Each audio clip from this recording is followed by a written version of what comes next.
Hey, and welcome back. So, last time we ended the episode by looking at opcodes. Today we're going to look at some of those opcodes more closely. We're going to look at how to do math, how to do branches, and how to do loops. So, before we do that, we need to look at something. So, you remember this drawing, right? The one with the CPU, 6510 CPU, and the RAM over here. So by now we know that the CPU contains three registers: the accumulator, the X register, and the Y register. So maybe you have wondered, why do we have three? What's the point? Well, is there any difference between these three? Well, yeah, there is. These two, the X and Y registers, they are pretty similar. But the accumulator, that's a special one. So why is that special? Well, inside the accumulator, we can do math, simple math, like adding and subtracting. So that's what we're going to look at now. So first of all, let's start a blank file here. Basic upstart to main, and main down here. Alright, so here's the thing. I'm gonna keep this very simple because there's a potential to go down a tiny little rabbit hole here, so that we can get really confused. And at this stage, I don't think that's a good idea. So let's keep it simple, and maybe we can have something in the back of our heads that says, okay, maybe there's something more to this, but right now we're keeping it simple. So what am I talking about? Well, let's get started adding something. So I'm going to load A, the accumulator, with a number, let's say 5. Now I want to add something to this, so I'm going to add, let's say 10. But in order to add a number, I need to say CLC, that stands for clear carry, and then I say ADC, that's add with carry. So here I add the number 10, and then I just store the result in, let's say, memory address 4000, for example. So the rabbit hole that I was talking about, this is a little weird. Clearing the carry. So if you remember from simple math, we have a carry. So if you're adding and subtracting, there's a carry, the borrow number. This can get very confusing. So for now, I think it's enough that we just remember, as a general rule, now at the beginning at least, when you're adding, we clear the carry first, and then we add with ADC, add with carry. So load a number, remember the hashtag because this is a number. So we're loading the accumulator with a number, clear the carry, and add a number with the carry, and then store the result in a memory address. So as I said, I think it's enough if you remember this for now, because explaining the carry bit, that could get really complicated. So for now, let's just accept that this is how we can store a number. And let's also be a little careful. Now, the carry bit isn't there just for fun. So let's be a little careful, but not adding a number larger than 255, for example. So for now, at least in the beginning, let's not do this. 250 add 255. Let's not do this in the beginning, because this will result in a carry. Because remember, the largest number that a byte can hold is 255. So if we go beyond that, then we need to deal with that in some way. So for now, let's just keep it simple, small numbers. Yeah, keep it simple. So that's addition. So subtraction, almost the same thing. We load the accumulator with a number, let's say 10, but instead of CLC, clear carry, I'm going to say SEC, set carry. And then what number am I going to subtract? Well, SBC, subtract with carry. I'm just going to subtract number 4. And once again, I need to store the result somewhere. So I'm going to say STA. This time I'm going to store it in memory address 4001, perhaps. So this is the simple way of doing it.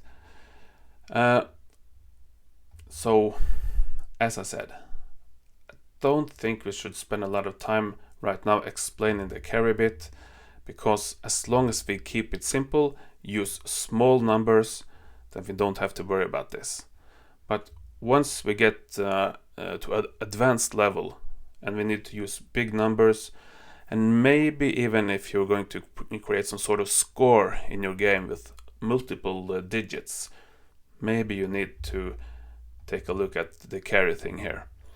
But for now, at the very beginning, I think it's enough if you remember this. We add numbers by doing this, load the accumulator with the number, clear carry, ADC, add with carry, store the result. So in other words, here we have addition, and down here we have subtraction. But for subtraction, we load the accumulator with a number, we set the carry, SEC, and then we subtract the number SBC, subtract with carry, and the number we want to subtract. And once again, we need to store the result somewhere. So now, let's just remember these two. So let me also just mention that the 6502 can't do multiplication or division. So if you want to do some multiplication or division, you need to program a system for that yourself. So the 6502 or the 6510 CPU can only support addition and subtraction when it comes to math. So if you remember these two, we should be okay, especially now in the beginning. And one more thing, let's not forget that we don't have to use numbers here. This could very well be a memory address. So maybe I have something in memory address 2000 and I want to load whatever is in there. Maybe that was the number 50 in here. So maybe a memory address 2000 had the number 50 stored in there. So in this case, I would be loading the number 50 into A. So if you use, you could use a memory address or you could use a number. It doesn't really matter as long as you know what you're doing, of course. Same thing with adding. So or subtracting. Let me subtract whatever is in memory address 5400, for example. So in this case, I'm loading 10 into A and I'm subtracting whatever is in memory address 4500. Maybe in that case it was 5. Something like that. So just to show you that you can load and add and subtract things from memory addresses as well. So let's end this episode by looking at loops and branches. So I'm just going to remove this addition and subtraction. Now, we have in fact already looked at a few loops. So if you remember, I wrote loop and INC T020 jump to loop. So we have seen this one before. This is an infinite loop. It's going to continue forever. So what is a loop exactly? Well, if you had done programming before, you know this. But in case you haven't, a loop is just a piece of code that repeats. Now, this is an infinite loop. It's never going to end. That's not good for any code really, especially not a game. So we need to have some sort of end condition. So, but in this case, what I'm doing down here, I'm just jumping up here again. I'm doing this code and then jumping up here again. That's happening all the time. So, how else could we do this? Well, let me just remove this for a little bit. So let me make a loop that actually has a stop. So to do that, I'm going to need my X register. So I'm going to load X with 0. Then I'm going to write loop here. Now I'm going to say INX. That's increase X. So increase the value of X, whatever's in X. So right here I'm loading X with 0. When I write INX, this is going to go up by 1. So after running this, there will be a 1 in X. And after that, I'm going to say CPX. That's compare what's in X. So I'm going to say CPX with the number 50. Compare what's in X to the number 50. So, now what? Well, now let's introduce yet another opcode. Now we have something called branch if not equal. That means, and I'm going to say loop here. So branch if not equal means go to a label unless these two are equal. So if I have 50, number 50 in X, then they are equal, and this condition will not be true. So branch if not equal, as long as these two are not the same, branch if not equal, go up here. If they are equal, then we almost ignore that line and just continue on down below. So for my little loop here, loading X with 0, I have a label that says loop, and right here I'm just increasing X, whatever's in X. So I'm going to go from 0 to 1 here. Then I say compare what's in X to the number 50. Is the number in X 50 now? No, right now it's just 1. Branch if not equal to loop. So were these two numbers equal? No. Branch if not equal to loop. Okay, they're not equal, so we're gonna go to loop. And then we go down here again, increase X. Now we're going from 1 to 2. So we just increase X by 1. Compare X again with 50. No, it's still not 50. Branch if not equal to loop. Okay, then we go up here. So this is also a little loop. And and it's going to end when we have run this enough times. When this, whatever's in x, is 50, then this won't be true anymore, so we just continue on. Branch if not equal. So as long as these are not equal, we go up here. So branch if not equal. We also have, now this is a loop. Let me just continue down here.